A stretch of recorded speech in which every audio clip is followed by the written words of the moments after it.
Hi, I'm Emily Jansett, Head of Investment Management here at the FMA.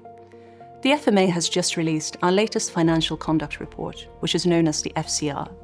It highlights insights from our regulatory activity over the past year and the areas that we will be focusing on over the next 12 months. The purpose of this report is to be open and transparent about what we see as the key risks and opportunities on the FMA's radar and how we plan to tackle them. It also provides clarity for industry on what they can expect from us. When it comes to investment management, investing in financial products plays an important role in helping New Zealanders manage their money and grow their wealth. This includes services such as KiwiSaver and discretionary investment management, which enable investors to seek returns on their capital.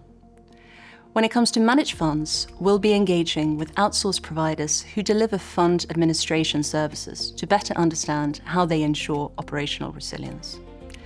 Managed investment scheme fund administration providers are not directly regulated by the FMA, but they play a critical role in enabling managed investment schemes. We'll be looking to understand how their processes and procedures support operational resilience and whether these are appropriate for their size and the potential flow-on risks to the wider market. This is important because issues affecting these providers could have wide-reaching impacts on the managed funds industry and investor confidence. We'll also continue to strengthen how fraud is detected and prevented, particularly in relation to KiwiSaver first home withdrawals. There's a risk that these withdrawals may be misused or fraudulently applied for, which can lead to harm for consumers. We'll be engaging with the sector to understand how fund managers detect and respond to these risks, including how issues are escalated, remediated, and reported. We'll also continue to prioritise and investigate cases where fraud may have occurred. We're also looking at how complaints data is being used across the sector.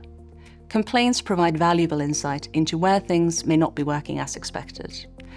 While firms generally have good complaints processes in place, we want to see greater use of that information to inform improvements to products and services.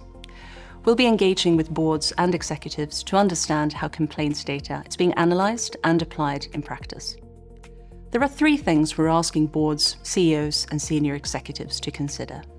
Firstly, are you confident that any essential services outsourced to fund administration providers are reliable and minimise the risk of harm to investors?